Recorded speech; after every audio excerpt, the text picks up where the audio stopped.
वृंदावन तो आप सभी जाते हैं, बट कभी आपने ये सोचा है कि वृंदावन को बनाया किसने है? कैसे ये वृंदावन इस धाम पर आया है?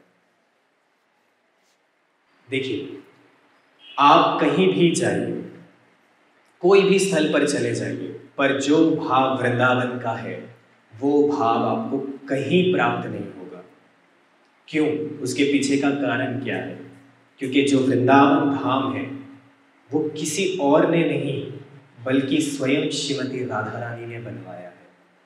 आज जो वृंदावन आप जाते हैं, ये वृंदावन धाम जो देख रहे हैं आप, ये एज इट इज ये वृंदावन धाम, गोलोक धाम जहाँ भगवान लीला करते हैं, वो वृंदावन आज इस धरती पर है। तो ये वृंदावन धाम आया कैसे? क्यों इस वृंदावन धाम को इस धरती पर आना पड़ा? क्या कारण था इसके पीछे आने का? भागवत की अगर बात करें तो भागवत में ऐसा बताया गया है कि सभी लोग भगवान की स्तुति कर रहे थे सिर सागर में जाकर के, और भगवान से प्रार्थना कर रहे थे कि आप प्रकट होइए, आप प्रकट होइए। पर अगर ब्रज उपासना की बात करें तो ब्रज उपासना में कुछ और बताया गया है। ब्रज उपासना में क्या बताया गया है? नित्य धाम, जहां प्रिय प्रियतम अपनी लीला रचते हैं। नित्य धाम यानी गोलोक धाम। तो एक दिन सभी लोग साथ में बैठे थे, ललिता, विशाखा, चित्रा, सभी अष्ट सखियां साथ में बैठी थी। और जब वो बैठे थे तब वो पूछ रहे थे एक दूसरे से कि क्या हो गया, आज यहाँ इतनी शांतता क्यों बनी हुई है? इस गोलोक में आज इतनी शांतता क्यों है? क्या कारण है? ललिता को पूछा गया। ललिता बोली, मुझसे मत पूछो,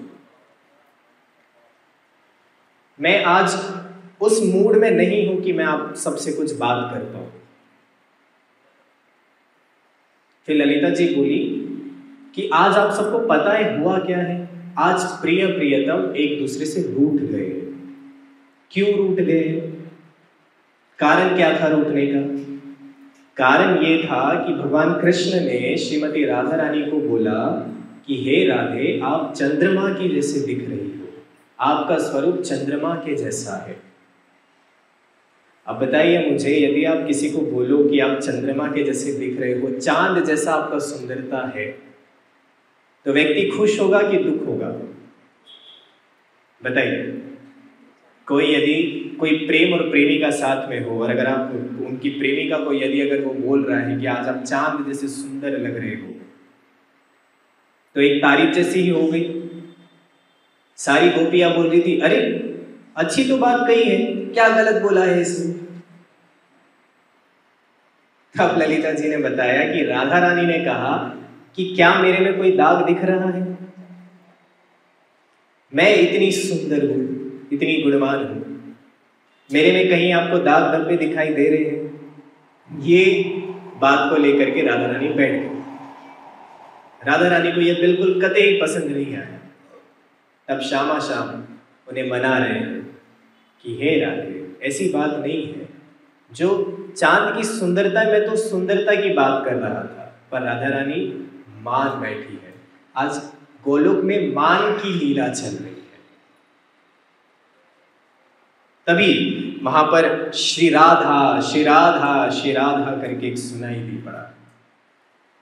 किसी ने कहा कि जाओ बाहर देख करके आओ, तो ललिता जी बोली, अरे रहने दो, कोई बात नहीं है, छोड़ो, आज वैसे भी यहाँ कोई उत्सव नहीं हो रहा है, आज दोनों के बीच में मान लीला चल रही है, तो आज यहाँ कोई कुछ नहीं होगा, जाइए। तभी और जोर जोर से आवाज आने लगी, श्री राधा श्री राधा श्री राधा। तब ललिता जी गई बाहर देखने के लिए कि कौन है। तब वहां पे 3 जन आए। कौन थे वे 3? ब्रह्मा, विष्णु और महेश। ये तीनों वहां पर पे आए, और वहां आकर के ललिता जी बोली, क्या हुआ, क्यों आए हैं आप लोग यहाँ पे, क्या काम है आपका? वो बोले कि हम भगवान का दर्शन प्राप्त करने के लिए आए हैं, हम चाहते हैं कि भगवान प्रकट हो। तब ललिता जी बोली, नहीं, ऐसा आज कुछ नहीं होने वाला, तब महादेव तो बहुत भोले हैं, तो महादेव ने बोला कि देखिए, इस कलयुग के जो लोग होंगे ना, वो बहुत अधम पापी में से ही गिने जाएंगे। बहुत कम गिने चुने ऐसे लोग होंगे जो भक्ति में रहेंगे। तो इन्हें भगवान की लीलाओं के बारे में पता चले, इसके लिए हम प्रार्थना करना चाहते हैं कि भगवान प्रकट हो। तब ललिता जी बोली कि देखिए, भगवान कृष्ण और राधा रानी के इसमें पाप पुण्य का कोई लेन देन नहीं है। तब महादेव ने बहुत प्रयास किया। तब ललिता जी बोली कि ठीक है, अब जब यहाँ पे प्रेम की बात आई है तो चलो कुछ करके देखते, यदि इन दोनों का मान लीला जो चल रही है यदि अगर ठीक हो जाए तो अच्छी बात है। तब ललिता जी अंदर गई और अंदर जा करके बोलती है, हे कृष्ण, त्रिदेव आए हैं और वो बोल रहे हैं कि आपको प्रकट होने के लिए, आपकी लीला रचाने के लिए। अब राधा रानी तो कृष्ण से बात कर नहीं रही है, तो भगवान कृष्ण ने क्या बोला कि ठीक है, हाँ बोल दो, मैं प्रकट होऊंगा। अब जब आप अपनी प्रेमिका से बिना परमिशन लिए यदि कुछ करते हो तो प्रेमिका को और गुस्सा आता है। तो राधा रानी ने टेढ़ी नजर से देखी और कृष्ण को कहा, अच्छा आप मेरे बगैर प्रकट होंगे, मेरे बिना परमिशन के आप लीला रचने के लिए हाँ कर दिया आपने। तब कृष्ण बोले, हाँ लाइन पे आ रही है, मतलब अब धीरे धीरे बात कर रहे हैं, नहीं तो अभी तक से बात भी नहीं कर रही थी, पर अब बात करना शुरू कर दिया। तो ऐसे ही उनका वार्तालाप बढ़ते गया और फिर राधा रानी कृष्ण से बोलने लग गई। तो जब भगवान कृष्ण ने कहा कि हे राधे, अब हमें अवतरित होने का समय आ गया है, तब श्रीमती राधा रानी बोली कि नहीं, मैं नहीं आऊंगी, क्योंकि मैं गोलोक छोड़ के कहीं नहीं जाऊंगी, मैं यमुना जी छोड़ के कहीं नहीं जाऊंगी। तब भगवान कृष्ण बोले कि अच्छा, तो मतलब आपको यही सारी चीजें की व्यवस्था आपको चाहिए? राधा रानी बोली, हाँ, मैं यमुना जी छोड़ के नहीं जाऊंगी, मैं यहाँ के वृक्ष लताओं को छोड़ के नहीं जाऊंगी, व्रत छोड़ के मैं कहीं बाहर नहीं जाना पसंद करूंगी। तब भगवान कृष्ण बोले कि राधे, यदि मैं ये पूरा व्रज धाम ही नीचे उपस्थित कर दूं तो आप चलेंगे साथ में? तब श्रीमती राधा रानी बोली, हाँ, यदि आप ये कर देते हैं तो मैं जरूर आऊंगा। तो अब श्रीमती राधा रानी भी मान गई कि चलो लीला करने के लिए अब हमें तैयार होना है।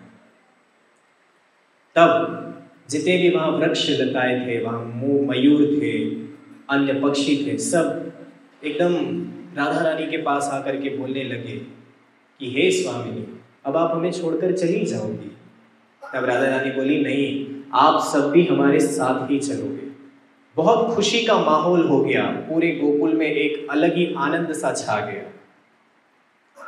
तभी बहुत जोर करके श्रीदामा वहां प्रकट हुआ। श्रीदामा एकदम अंदर घुस गया, जबकि गोलोक में किसी की परमिशन नहीं है अंदर जाने की, पर आज श्रीदामा एकदम क्रोधित होकर के अंदर चला गया और बोलने लगा कि तुम मेरे स्वामी श्री कृष्ण को इतना परेशान करते हो, क्यों? तो इस गुस्से में आकर के, क्योंकि वो श्रीदामा भगवान का अति प्रिय था, तो वो भगवान के साथ कुछ गलत होते हुए नहीं देख सकता था, पर वो ये नहीं जान रहे थे कि इनकी ये लीला है। तो उन्होंने गुस्से में आकर के राधा रानी को श्राप दे दिया। क्या श्राप दिया? कि तुम्हें 100 साल का वियोग होगा। तब पूरा गोलोक सन्नाटा पे छा गया कि ये क्या हो गया, श्रीदामा तुमने ये क्या श्राप दे दिया? तो जब श्रीदामा को होश आया और वो जब भगवान कृष्ण के पास गए, उनके चरण स्पर्श करने लगे कि प्रभु मुझसे गलती हो गई, तब भगवान कृष्ण बोले, श्रीदामा ये मेरी ही लीला थी, ये मुझे ही करवाना था, इसलिए मैंने ये करवाया और तेरे मुख से मैंने ये बुलवाया। तो इस प्रकार श्रीमती राधा रानी के कहने पर स्वयं श्रीमती राधा रानी ने इस गोलोक वृंदावन धाम को इस धरा पर लाया। बोलिए वृंदावन धाम की जय।